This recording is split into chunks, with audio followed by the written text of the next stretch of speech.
ఓకేనా? చక్కగా పాడి దేవుని మహిమపరిచినందుకు సహోదరుడు హేమంత్కు క్రీస్తు నామములో నా వందనములు తెలియజేసుకుంటున్నాను.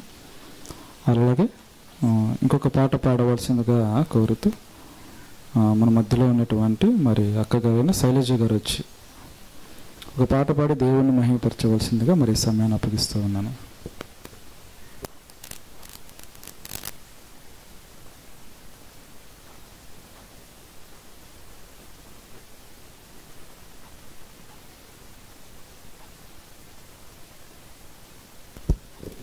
మన ప్రభువును ప్రియరక్షకుడైన యేసుక్రీస్తు నామములో మీ అందరికీ నా వందనములు. అలాగే వేదికను అలంకరించిన పెద్దలకు కూడా నా వందనాలు. 170 నెంబర్ పాట పాడుకున్నాం.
పుట్టడమా మళ్ళీ మళ్ళీ భువన పుట్ట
మరణించి ఎవ్వరు పుట్టరులే, బ్రతుకిచ్చాడు దేవుడు ఒకసారి తన కొరకు బ్రతకాలని.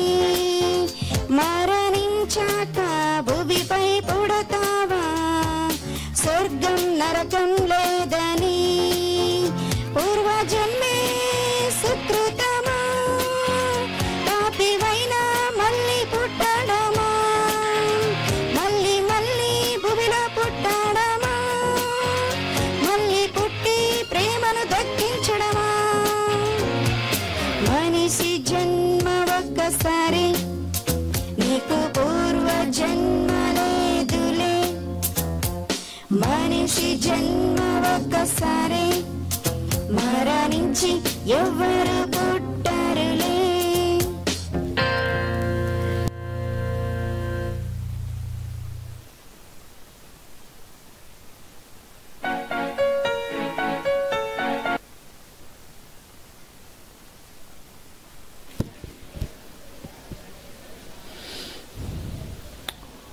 క్రీస్తు సంఘం వాకాడు సంఘ సభ్యురాలైనటువంటి అక్కగారైన శైలజ గారు క్రీస్తు నామమున వందనములు తెలియజేసుకుంటున్నాం దేవుని మహిమపరచినందుకు.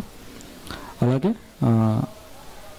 ఈ సభ నిమిత్తము ప్రార్థన చేయవలసిందిగా కోరుతూ మన మధ్యలో ఉన్నటువంటి తల్లి గారైన సొలమి గారు వచ్చి ప్రార్థన చేస్తారు.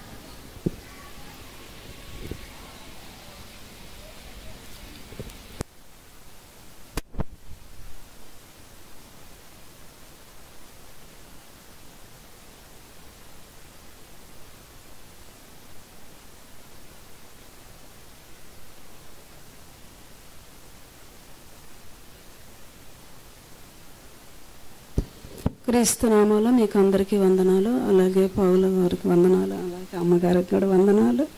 తలలంచినట్టయితే ప్రార్థన చేసుకున్నాం. మమ్మల్ని ఇక్కిలిగా ప్రేమించిన మా పరలోకములో ఉన్న మా కన్న తండ్రి, ఇదిగో నాయనా దూర ప్రాంతా నుంచి తండ్రి నీ కుమార్తెనైనా మా మధ్యకి నాయనా సేమకారంగానైనా నడిపించిన విధానాన్ని బట్టి తండ్రి నీకు కృతజ్ఞత స్థితులు చెల్లించుకుంటున్నాను తండ్రి.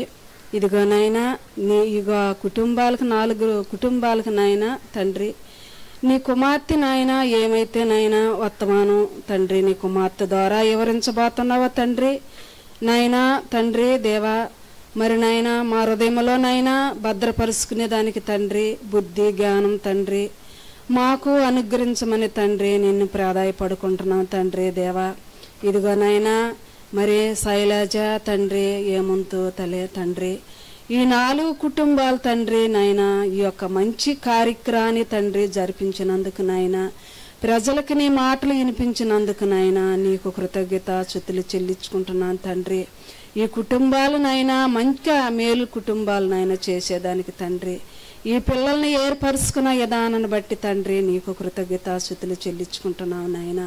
మరి ఇదిగోనైనా నీ కుమార్తెని జాన్సమ్మని తండ్రి జ్ఞాపకం చేసుకో. నీ కుమార్తెకి శక్తిని బలముని ఆరోగ్యాన్నిచ్చి తండ్రి నాయనా మంచి జ్ఞానాన్ని తండ్రి నీ కుమార్తెకి ఇచ్చిన ఆయన 66 పుస్తకాల్లో తండ్రి నాయనా ఇక్కడ కూర్చున్న ప్రతి పిల్లలకి తెలియపరచుకునైనా తండ్రి నీ కుమార్తెని జ్ఞాపకం చేసుకో తండ్రి. ప్రతి హృదయంలో నాయనా మాకు కూడా తండ్రి బుద్ధి జ్ఞానాన్ని ఇచ్చి తండ్రి ఆ మాటల పహారం నాయన నేర్చుకొని తండ్రి మాటల పహారం బ్రతికే జీవితాలు తండ్రి మమ్మల్ని కూడా నాయన జ్ఞాపకం చేసుకోమని తండ్రి ప్రార్థిస్తూ నాయన తండ్రి దేవా నాయన ఇంకా రాబోయే బిడ్డలను కూడా జ్ఞాపకం చేసుకో తండ్రి. నీ మాటలు ఇన్నిటికి నాయన సహాయం చేయమని తండ్రి ప్రార్థిస్తూ నాయన ముఖ్యంగానే కుమార్తెని నాయన నీ కుమార్తె ద్వారా వచ్చిన నీ పిల్లలను కూడా అందరినీ కూడా జ్ఞాపకం చేసుకోమని తండ్రి ప్రార్థిస్తూ నీ కుమార్తె మళ్ళీ తిరిగి నాయన పోయేటప్పుడు కూడా తండ్రి నీ కుమార్తెకి నాయన నీ తోడు నీ కృప ఉండట్టుకు నాయన సహాయం చేయమని తండ్రి ప్రార్థిస్తూ తండ్రి నీకే ఒప్పు చెప్పుకుంటూ తండ్రి యేసునామములో తండ్రి ప్రార్థించి నాయన అడిగి వేడుకుంటూ నా ప్రియ పరలోకంలో ఉన్న మా కన్న తండ్రి ఆమేన్.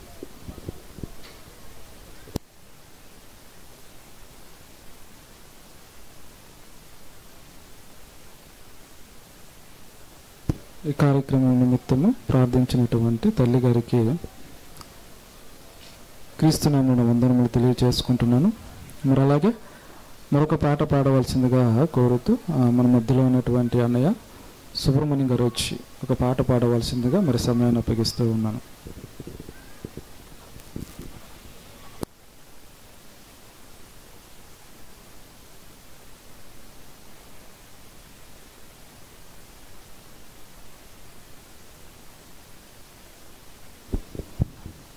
క్రీస్తునామలో మీకు అందరికీ వందనాలు. ఏదికి అలంకరించిన పెద్దల గడిన వందనాలు. 103వ నెంబర్ పాట.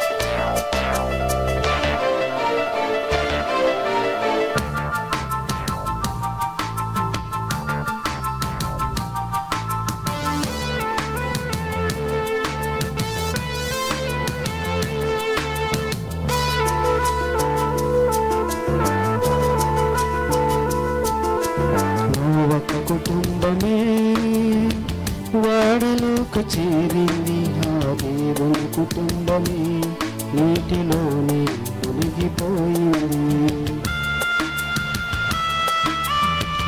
ఒక కుటుంబమే వాడలోకి చేరింది, ఆ దేవుని కుటుంబమే నీటిలోనే మునిగిపోయింది.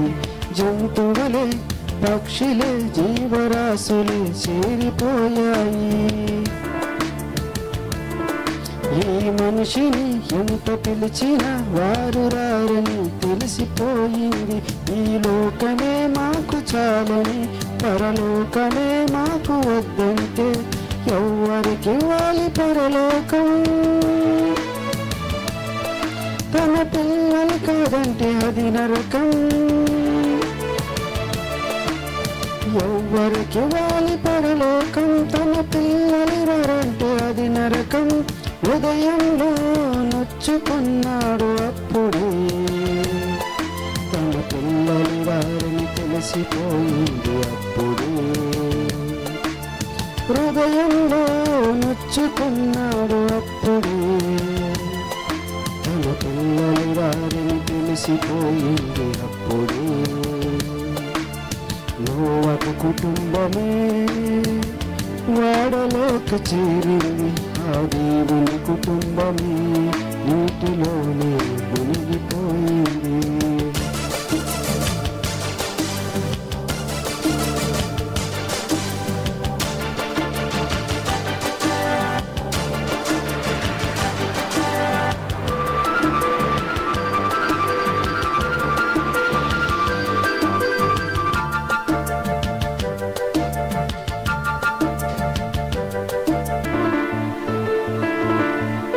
కాకిని పంపించాడు, అది తిరుగుతూ ఉంది.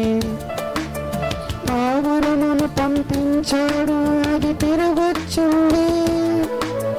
కాకిని పంపించాడు, అది తిరుగుతూ ఉంది. పావురమును పంపించాడు, అది తిరగొచ్చింది. ఈ మనిషిని తిరిగి రమ్మని ఆ దేవుడు పంపాడు. ఈ లోకమే చూసి నిజమని మాయల పడ్డాడు. దేవుడు లేడని అనుకొని బ్రతుకుతున్నావు. ఆ దేవుడు నాతో పిలిస్తే రాకున్నావు. దేవుడు లేడని అనుకొని బ్రతుకుతున్నావు. ఆ దేవుడు నాతో పిలిస్తే రాకున్నావు. ఒక కుటుంబమే వాడలోకి చేరింది, ఆ దేవుని కుటుంబమే నీటిలోనే మునిగిపోయింది.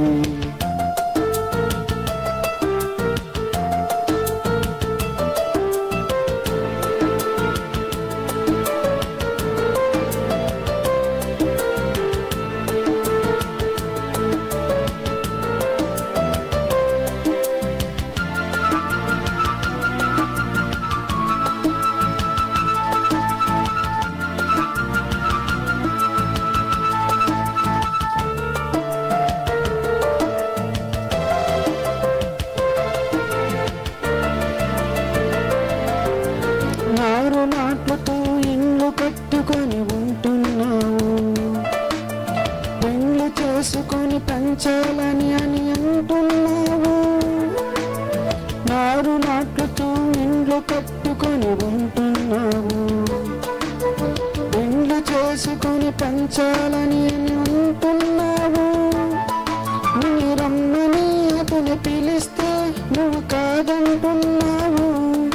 ఆ దేవుడే నిన్ను పెంచితే పెంచలేదంటున్నావు.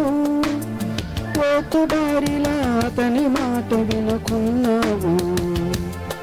మరణిస్తావని అది తెలిసినా మారకున్నావు. లోతుదారిలా అతని మాట వినుకున్నావు. మరణిస్తావని అది తెలిసినా నమ్మకున్నావు. సువార్త సభలే దేవుని పిలుపని తెలుసుకో. నీ మరణానికి ముందే దేవుని తెలుసుకో. ఒక కుటుంబమే వాడలోక చేరింది. ఆ దేవుని కుటుంబమే నీటిలోనే మునిగిపోయింది.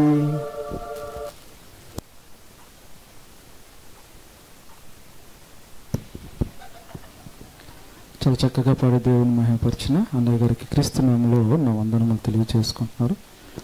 ప్రియమైన వాళ్ళరా, ప్రాముఖ్యమైనటువంటి మరి సమయానికి మనం వచ్చాం కాబట్టి మరి ఈ సమయంలో వాక్య పఠనము చదువుకొని దేవుని వాక్యము వినుటకు మన మధ్యలో మరి సిబిటి కళాశాల ప్రిన్సిపల్గా ఉన్నటువంటి మరి జాన్సక్క గారు మన మధ్య ఉన్నారు కాబట్టి సమయాన్ని వారికి ఇద్దాము కనుక దానికి ముందుగా వాక్య పఠనం చదివి వినిపించవలసిందిగా కోరుతూ మన మధ్యలో ఉన్నటువంటి శాంతి గారు ఉన్నారు కాబట్టి వాక్య పఠనము ప్రసంగి గ్రంథము 12వ అధ్యాయము 7వ వచనం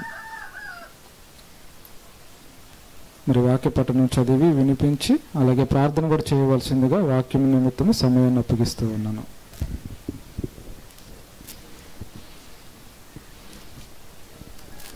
క్రీస్తునామమున అందరికీ వందనాలు. వాక్యపట్నం చేసుకుందాము. ప్రసంగి గ్రంథం 12వ అధ్యాయం 7వ వచనం. మన్నైనది వెనుకటి వలనే మరలా భూమికి చేరును, ఆత్మ దాన్ని దయచేసిన దేవుని యొద్దకు మరల పోవును. వాక్యం నిమిత్తం ప్రార్థన చేసుకుందాం.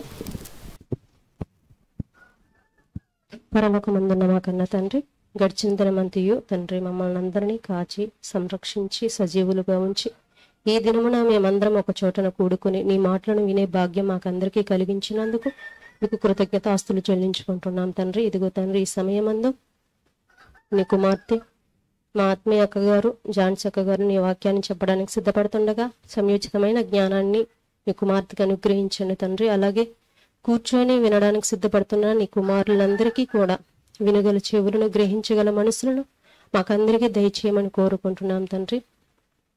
మీరు రాయించిన ఈ మాటలను విని మా బ్రతుకు పరమార్థాన్ని తెలుసుకొని ఎందుకు బ్రతుకాలో, మరణించిన తర్వాత ఏమైపోతామో అన్న విషయాన్ని సత్యాన్ని తెలుసుకొని మంచి మనస్సును కూడి వచ్చిన పిల్లలందరికీ అనుగ్రహించమని కోరుకుంటూ ఈ కార్యక్రమం అంతటిలో తండ్రి ఎలాంటి ఆటంకము జరగకుండా వాతావరణాన్ని మీ చేతుల్లోకి తీసుకొని తండ్రి చక్కగా ఈ కార్యక్రమాన్ని జరిగించి మీరే మహిమ పొందుకోమని కోరుకుంటూ ఘనత మహిమ ప్రభావంలో ఈ కార్యక్రమం ద్వారా మీరే పొందుకోవాలని వేడుకుంటూ ఈ ప్రార్థన యేసుక్రీస్తు నామంలో మీకు సమర్పిస్తున్నాను తండ్రి. ఆమేన్. ప్రియమైన వాళ్ళారా, మరి వాక్యం చెప్పుటకు మన మధ్యలో మరి ముఖ్య వాక్యోపదేశకులు సిబిటి కళాశాల ప్రిన్సిపల్ మరి ఝాన్సీ మేడం గారు ఉన్నారు కనుక మరి మిగిలిన సమయం వాక్యం నిమిత్తం వారికి అప్పగించు విలువైన సంగతులు మనకు అందరికీ తెలియజేయాలని సమయాన్ని అప్పగిస్తూ ఉన్నాను.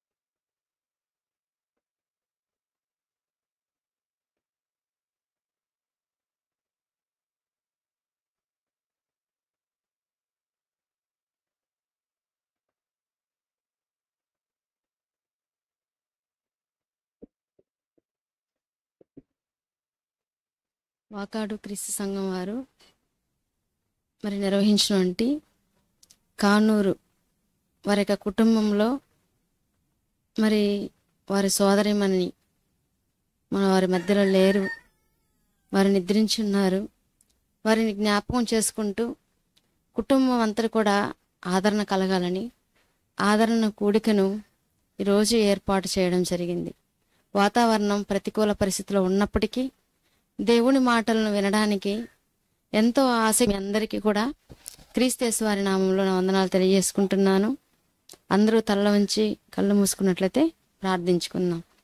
మహాపరిశుద్ధుడు, ప్రేమ కలిగిన మా కన్న తండ్రి, మీ పరిశుద్ధమైన ఉన్నతమైన ఘనమైన నామానికి వందనాలు, కృతజ్ఞతాస్తుతులు చెల్లిస్తున్నాం నాయన.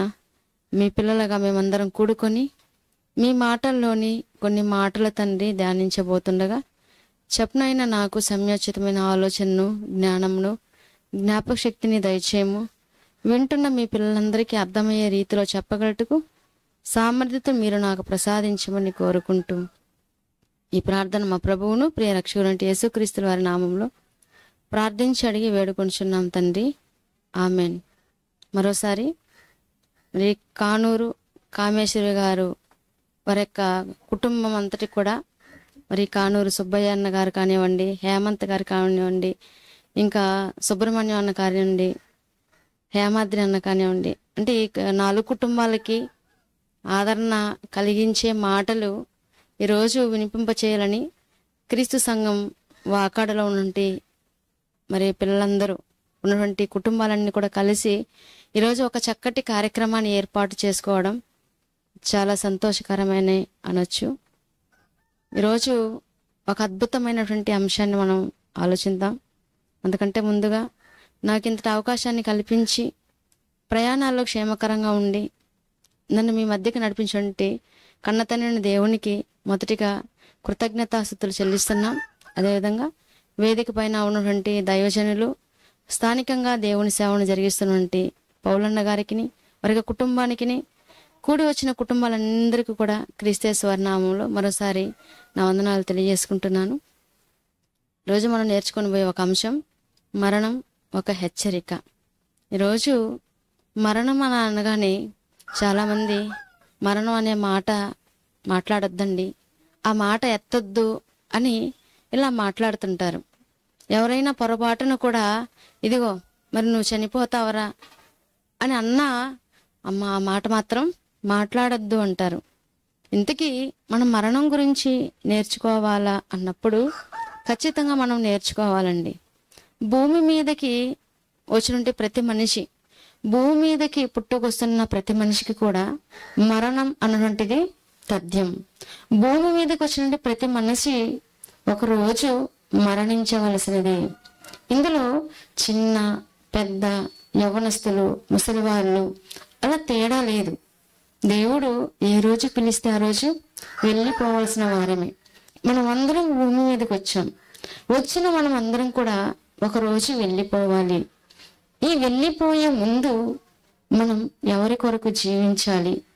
ఆ వెళ్ళిపోయే ముందు మరణం మనకి ఎలాంటి పాఠాన్ని నేర్పిస్తుంది అని మనం ఆలోచించగలిగితే, మరణించినటువంటి కుటుంబం దగ్గరికి అందరూ వస్తుంటారు, బంధువులు వస్తుంటారు, స్నేహితులు వస్తుంటారు, తెలిసిన వాళ్ళు వస్తుంటారు, ఆ గ్రామంలో ఉన్నటువంటి వాళ్ళందరూ వస్తుంటారు. వచ్చినటువంటి వారందరూ మరణించిన వారిని చూసి అయ్యో వెళ్ళిపోయావా, అమ్మ వెళ్ళిపోయావా, నాన్న వెళ్ళిపోయావా అని ఇలా మాట్లాడుతూ ఉంటారు. అలా మాట్లాడుతూ వారిని జ్ఞాపకం చేసుకుంటూ ఏడుస్తూ ఉంటారు. ఇంతకీ వెళ్ళిపోయావు అంటున్నారు, మరి కళ్ళ ముందే ఉన్నారు కదా అంటే కంటి ముందు ఉన్నటువంటిది అది ఏది అన్నప్పుడు అది శరీరం, భౌతికంగా మనకు కనబడుతుంది. కానీ అందులో ఉన్నటువంటి ఆత్మ వెళ్ళిపోయింది. ఇంతకీ ఆత్మ ఎక్కడికి వెళ్ళిపోయింది అని అన్నప్పుడు భూమి మీద దేవుని కొరకు నీతిగా బ్రతికి దేవుని పనులలో ఉండి మరణిస్తే నెమ్మది పొందే స్థలానికి, దేవుని కొరకు మరణించకపోతే యాతన పడే స్థలానికి అన్నటువంటి విషయాన్ని మనం ఎన్నో మార్లు నేర్చుకున్నాం. ఎన్నో సందర్భాల్లో కూడా మనం ఆలోచించాం. ఈరోజు మనం ఆలోచించగలిగితే కొద్దివారు మొదలుకొని గొప్పవారి వరకు మరణిస్తూనే ఉన్నారు. ఒకప్పుడు ప్రపంచాన్ని పరిపాలించిన చక్రవర్తి. ఈరోజు మన రాష్ట్రాన్ని ఎవరు పాలిస్తున్నారు అన్నప్పుడు వెంటనే సీఎం గారండి అంటాం. మరి మన దేశాన్ని అన్నప్పుడు పిఎం గారు పాలిస్తున్నారు అంటాం.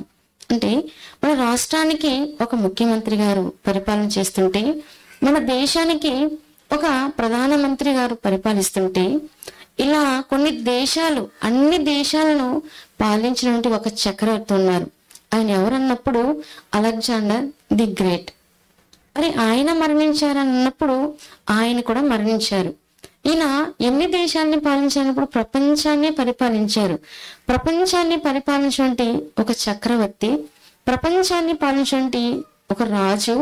మరి ఆయనకు మరణం తప్పలేదంటే ఆయన కూడా మరణించవలసి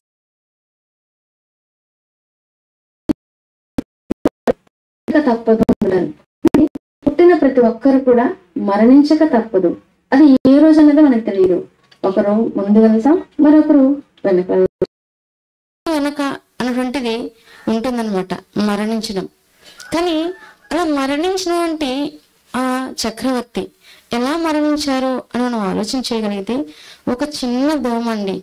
ఈరోజు దోమను చూస్తుంటే చాలా ప్రాంతాలు భయపడిపోతుంటాం. అమ్మో డెంగ్యూ జ్వరం వచ్చేస్తుందేమో, మలేరియా వచ్చేస్తుందేమో, ఎన్నో మరి బోధకాలు అలాంటివి వచ్చేస్తాయేమో అని మనం భయపడిపోతుంటాం. ప్రపంచాన్ని పాలించిన చక్రవర్తి కూడా ఒక చిన్న దోమ కాటు వల్లనే మరణించినట్లుగా మనకు కనబడుతుందండి. చరిత్రలోకి వెళ్ళి మనం ఆలోచన చేయగలిగితే, అతనికి దోమ కుట్టడం, జ్వరం రావడం వల్ల అతను మరణించడం. అతను మరణించే ముందు అతను కొన్ని కోరికలు కోరారండి.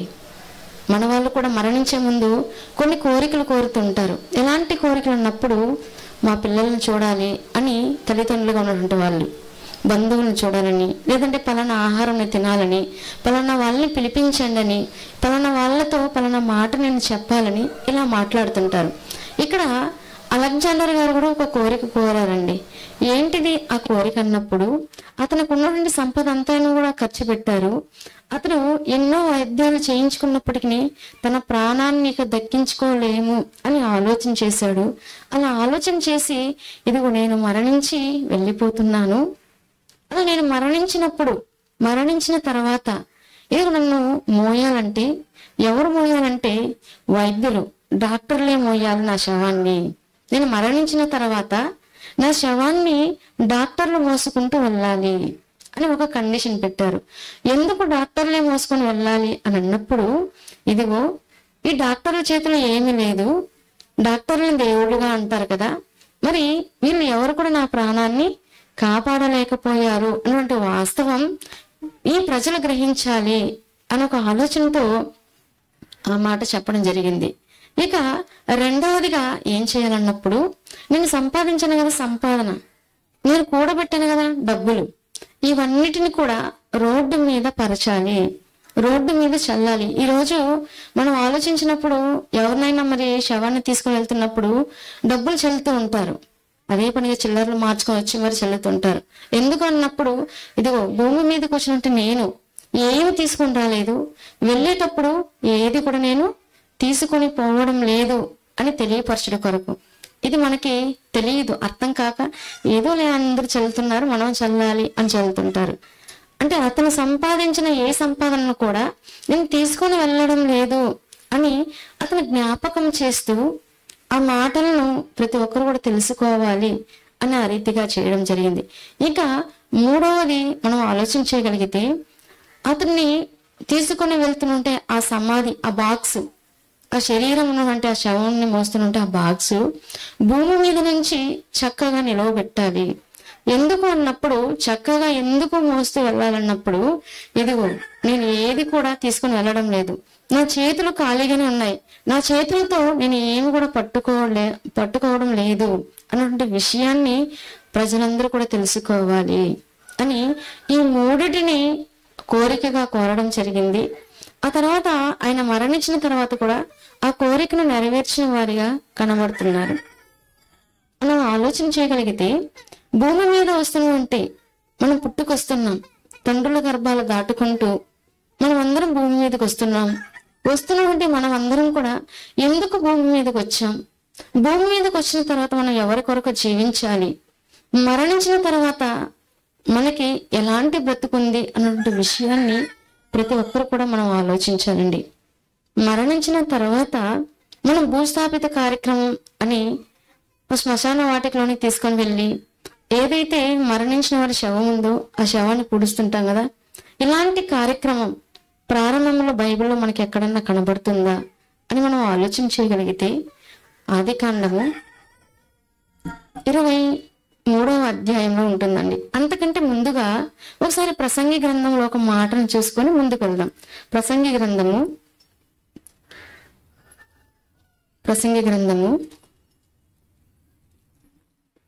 7వ అధ్యాయము 2వ వచనంలో, ప్రసంగి గ్రంథము 7వ అధ్యాయము 2వ వచనంలో మొదటి వచనం చదువుకుందామండి. త్వరగా ముగించేస్తానండి, వర్షం పడుతుంది కదా, త్వరగా ముగించేస్తాను, ఏం కంగారు పడకండి. ప్రసంగి గ్రంథము 7వ అధ్యాయం మొదటి 2 వచనం చూడగలిగితే, సుగంధ తైలము కంటే మంచి పేరు మేలు, ఒకని జన్మదినము కంటే మరణ దినము మేలు, ఒకని జన్మదినము కంటే మరణ దినము మేలు అని చెప్తున్నారండి. అంటే పుట్టినరోజు కంటే కూడా మరణ దినము మేలు అని చెప్తున్నారు. ఎందుకయ్యా మేలని చెప్తున్నారు అని మనం ఆలోచన చేయగలిగితే, కింది మాటల్లోనికి మనం రాగలిగితే, విందు జరుగుచున్న ఇంటికి పోవుట కంటే ప్రలాపించుచున్న వారి ఇంటికి పోవుట మేలు. విందు జరిగే ఇంటికి పోవుట కంటే కూడా ఎక్కడైతే ఏడుస్తుంటారో, ఎక్కడైతే ప్రలాపిస్తుంటారో అలాంటి వారి ఇంటికి పోవడం మేలంట అండి. ఏలయనగా మరణము అందరికీ వచ్చును కనుక బ్రతుకువారు దానిని మనసును పెట్టుదురు. బ్రతికి ఉన్నటువంటి వారు, బ్రతికి ఉన్నటువంటి మనం కూడా ఒక రోజు మరణించాలి అన్నటువంటి విషయాన్ని మనం తెలుసుకుంటామంట. అందుకే విందు జరిగే ఇంటికి పోవడానికంటే కూడా ప్రలాపించుచున్నటువంటి వారి ఇంటికి వెళ్ళాలంట. మనం ఇక్కడ ఒక చిన్న లాజిక్ ఆలోచించగలిగితే, ఎవరైనా కానివ్వండి, స్త్రీలు ఎక్కువగా మరణించిన వారింటికి ఎవరిని పంపుతుంటారు? ఎవరైనా మరణించారనుకోండి, అక్కడికి ఎవరు వస్తారో? స్త్రీలు వస్తారా? స్త్రీలు రారు, పురుషుల్నే పంపిస్తుంటారు. ఇంకా ఎక్కువైతే ముసలి వాళ్ళని పంపిస్తుంటారు. ఎందుకు పంపుతారా అన్నప్పుడు, అక్కడికి వెళ్ళాలనుకోండి, స్త్రీలుగా ఉన్నటువంటి వాళ్ళు అలంకరించుకోవడానికి కుదరదు. ఏదో ఒక పాత చీర కట్టుకోవాలి, ఎటు పడితే అటు వెళ్ళిపోవాలి. అదే విందు జరుగుతున్నటువంటి ఇంటికి అనుకోండి, బాగా మంచిగా రెడీ, మంచిగా మేకప్ వేసుకొని చాలా అందంగా మరి అలా రెడీ వెళ్ళొచ్చు. కానీ ప్రలాపించే వాళ్ళ ఇంటికి వెళ్తే, వాళ్ళ ఇంటికి వెళ్ళాలంటే అవన్నీ ఏం కుదరదు కనుక, ఇక రెడీ అవడానికి వీలు లేదు కనుక ఇంట్లో ఉన్నటువంటి భర్తనో లేదంటే అత్తమామలను ఎవరినో ఒకరిని పంపించేస్తుంటారు. ముసలి వాళ్ళు కదా, మీరు వెళ్ళి వచ్చేయండి అని. కానీ దేవుడు చెబుతున్నటువంటి మాటలు మనం ఆలోచన చేయగలిగితే, ఎందుకు వెళ్ళమంటున్నారు అక్కడికి అన్నప్పుడు, ఇదిగో భూమి మీదకి వచ్చినట్టు మనం అందరం కూడా ఏదో ఒక రోజు ఈ భూమిని విడిచిపెట్టి వెళ్ళిపోవాలి. అలా వెళ్ళిపోక ముందు మనం మరి దేవుని గురించి తెలుసుకోవాలి. దేవుడి యొక్క గుణగణాలను మనం నేర్చుకోవాలి. ఆయన యొక్క లక్షణాలు ఏంటో నేర్చుకోవాలి. మరణించిన తర్వాత ఏం జరుగుతుందన్నటువంటి విషయాలు కూడా మనం నేర్చుకోవాలి.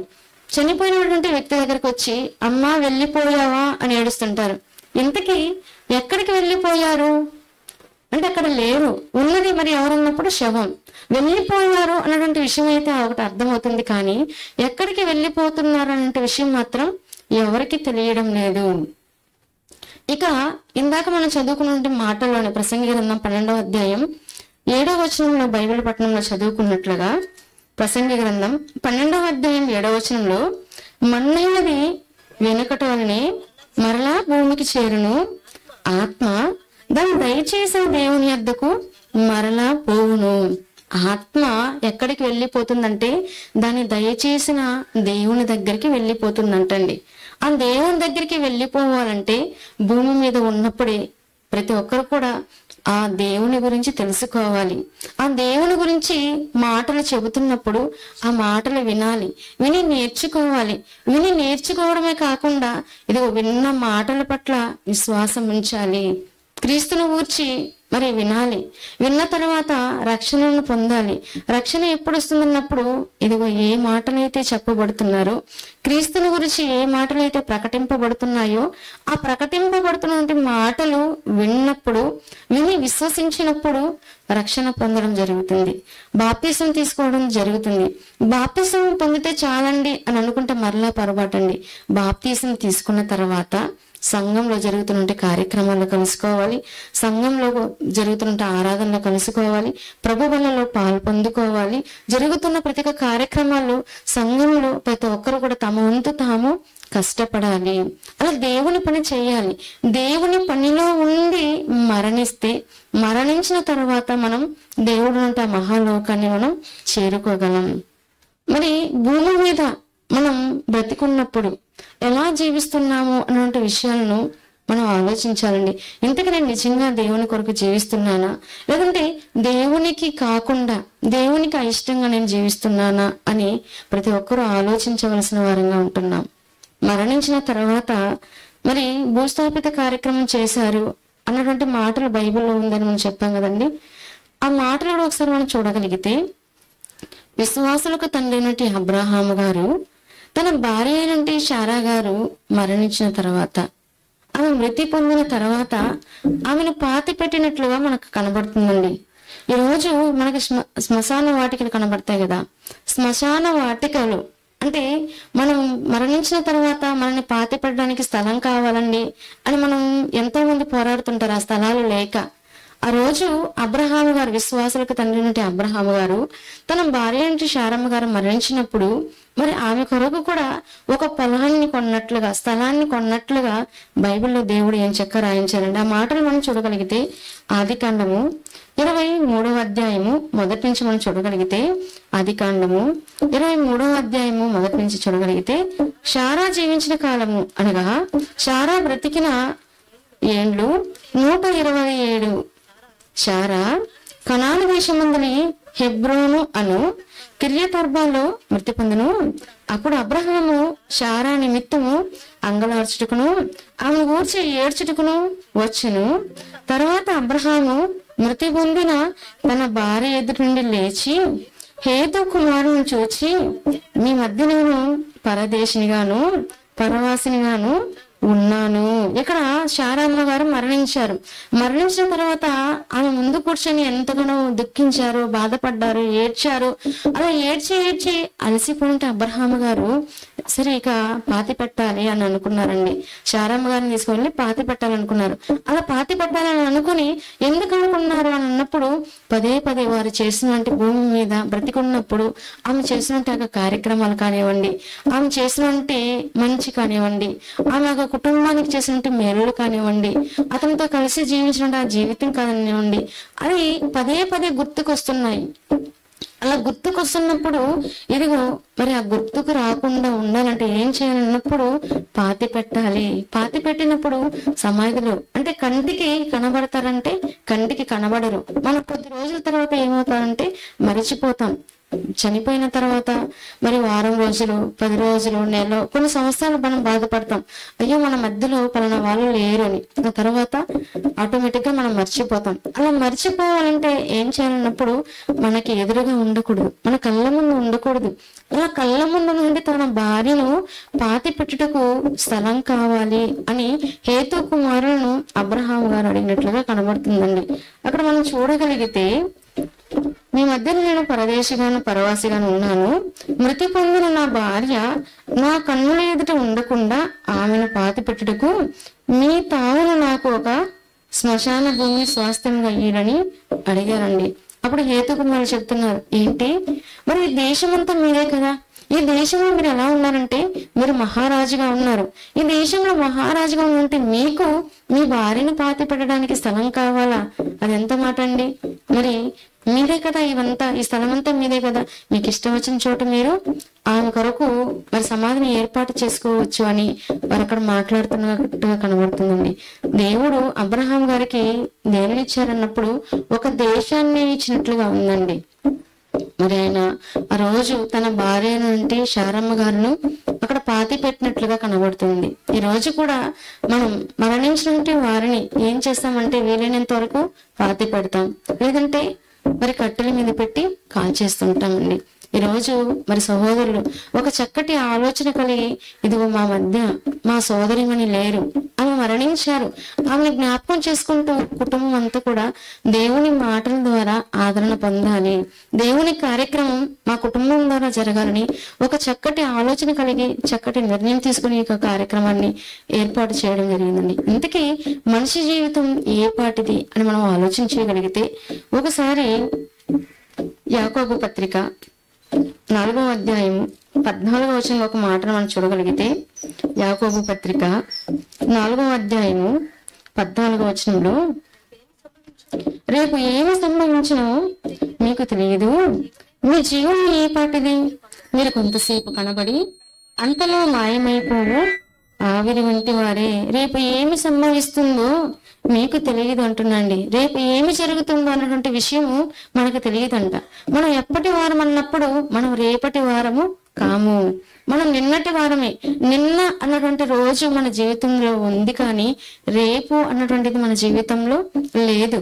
అందుకే ఇక్కడ రేపు ఏమి సంభవించినా మీకు తెలియదు, మీ జీవం ఏ పాటిది, మీరు కొంతసేపు కనబడి అంతలో మాయమైపోవు ఆవిరి వంటి వారే.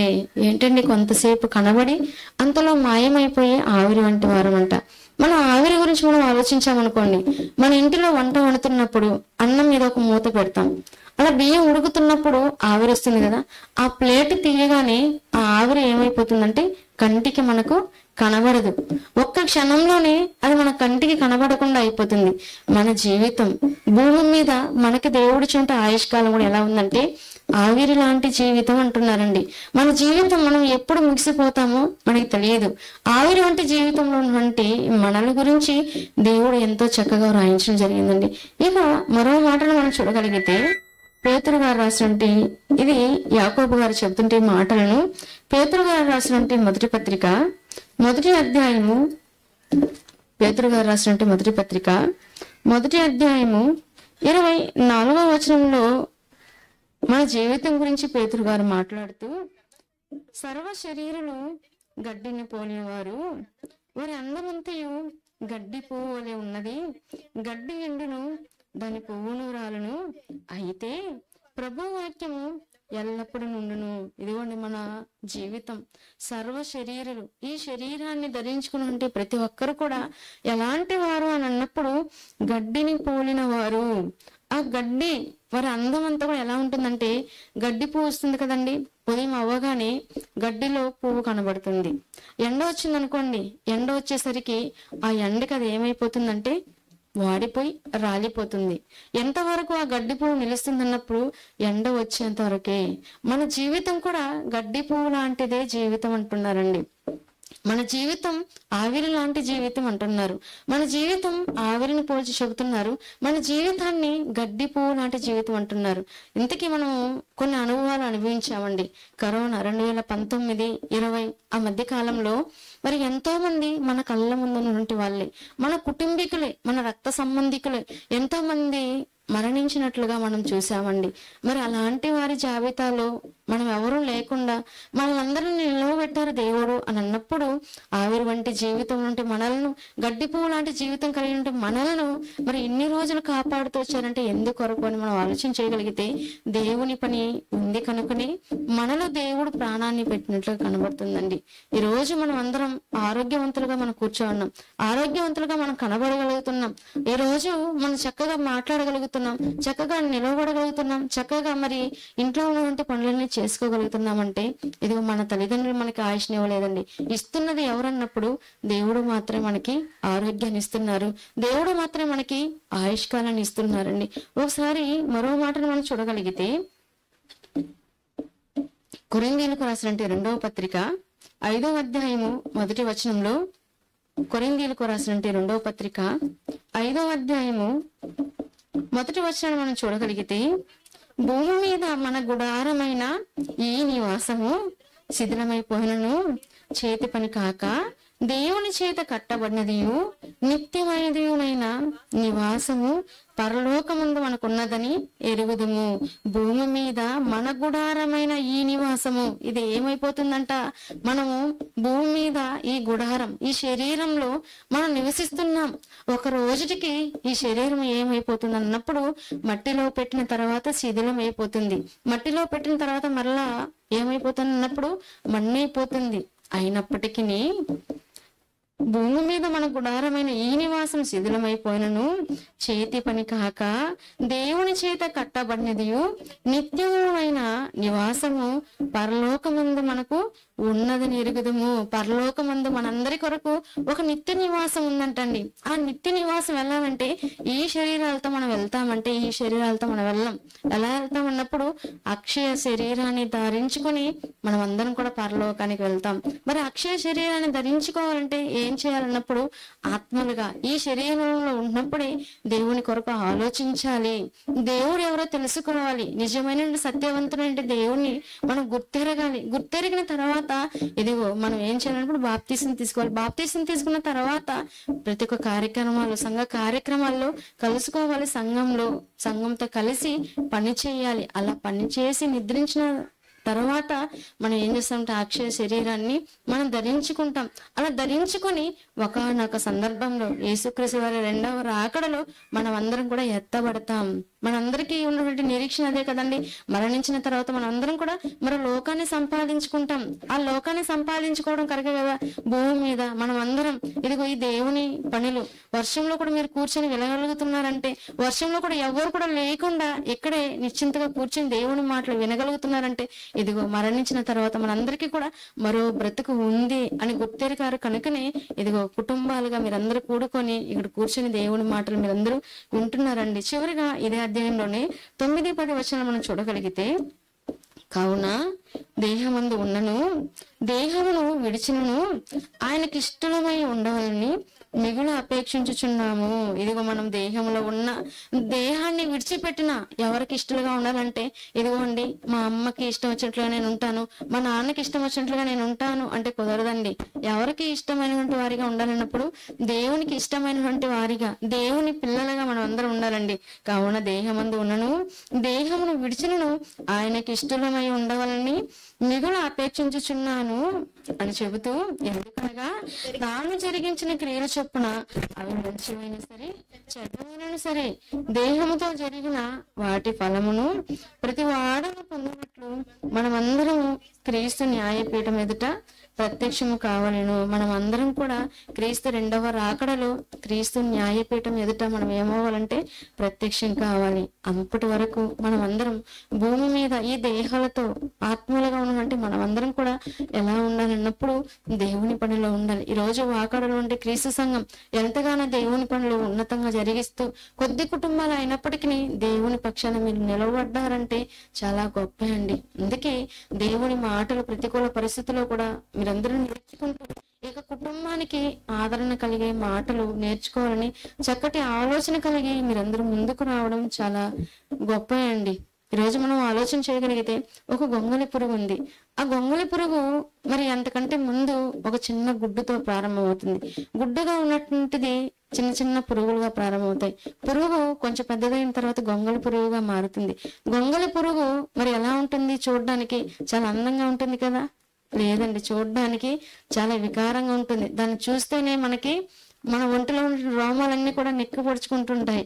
ఎందుకన్నప్పుడు దాన్ని చూస్తే ఏదో తెలియను అంటే ఒక అలర్జీ లాగా మనం ఫీల్ అయిపోతుంటాం. అంటే అంత భయపడుతుంటాం గొంగళి పురుగుని. అదే గొంగళి పురుగు ఆ తర్వాత ఆ జీవితాన్ని ఎలా మార్చుకుంటుంది అని అన్నప్పుడు ఆ పురుగు వర్షం వస్తే వర్షంలో తడిచిపోతుంది, ఎండ వస్తే ఎండకి ఎండిపోతుంది. రోడ్డుపైకి వెళ్ళింది అనుకోండి, వెళ్తున్న వాహనాలు తొక్కేస్తాయి. ఒక కోడికో లేదంటే కాకికో వాటి కనబడ్డాయి అనుకోండి, అవి తినేస్తాయి. వీటిని అన్నిటి బారి నుంచి తప్పించుకొని అవి తమ దేహాన్ని కాపాడుకుంటాయండి. వాటిని కాపాడుకొని చక్కగా ఎవరు వెళ్ళని ప్రదేశంలోకి వెళ్ళి అది ఒక ఆకు కిందనో లేదంటే చెట్టు మొదట్లోనో గూడు కట్టుకొని ఆ గూడులో తన జీవితం అంతా గడిపి చివరికి తన అందవిహీనమైన జీవితాన్ని పోగొట్టుకొని ఒక అందమైన సీతాకోక చిలుకలా బయటికి రావడం మనం చూస్తుంటాం. అప్పుడు సీతాకోకలు కనబడితే అప్పుడు మనం ఏం చేస్తాం? ఆ సీతాకోక చిలుకలు మనం కావాలని వాటి వెంట పరుగులు తీస్తూ వాటిని పట్టుకోవడానికి ఇష్టపడుతుంటాం. ఇది మన కళ్ళ ముందు కనబడుతుంటే దాని జీవితం మనకు అర్థమైతే మన జీవితం కూడా భూమి మీద మనం ఉన్నప్పుడు ఈ దేహంలో ఎన్నో కష్టాలు, ఎన్నో బాధలు, ఎన్నో నిందలు, ఎన్నో అవమానాలు ఇవన్నీ వస్తున్నాయి. అవన్నీ తట్టుకొని నిలబడి దేవుని కొరకు మనం మన కుటుంబాల్లో ఉండగలిగితే మనందరికీ కూడా మరణించిన తర్వాత మరో బ్రతుకు ఉంది. అదే పరలోకంలో దేవుడిచ్చే ఆ ఆనందం. పరలోకాన్ని దేవుడు మనకి ఇవ్వబోతున్నాడు కనుక మనం అందరం కూడా ఈ దేహాలతో ఉన్నప్పుడే దేవుని కొరకు మనం అందరం జీవిస్తూ దేవుని కొరకు ఆలోచిస్తూ దేవుని పనిలో ఉన్నతంగా ఉంటూ దేవుడు ఉండే ఆ మహాలోకానికి చేరుకోవాలని కోరుకుంటూ నేను ఆ మాటలు ముగిస్తున్నాను. మరి కానూరు వారి కుటుంబం అంతా కూడా మరి ఆదరణ కలగాలని, ఆ కుటుంబం ఎంతగానో బాధతో దుఃఖంతో సహోదరిని పోగొట్టుకుని ఉన్నారు. అయినప్పటికీ ఇదిగో ఈ రోజు సహోదరుని మనం విడిచి వెళ్ళారు. మనం కూడా ఒక రోజు ఈ దేహాన్ని విడిచిపెట్టి వెళ్ళవలసిన వారంగా ఉన్నాం కనుక ఆ వెళ్లే ముందు దేవుని కార్యక్రమాలు జరిగిస్తూ దేవుని కొరకు ఉన్నతంగా జీవిస్తూ దేవుడుండే ఆ మహాలోకాన్ని చేరుకునే వారిగా మనం అందరం ఉండాలని తెలియజేసుకుంటూ నా మాటలు ముగిస్తున్నాను.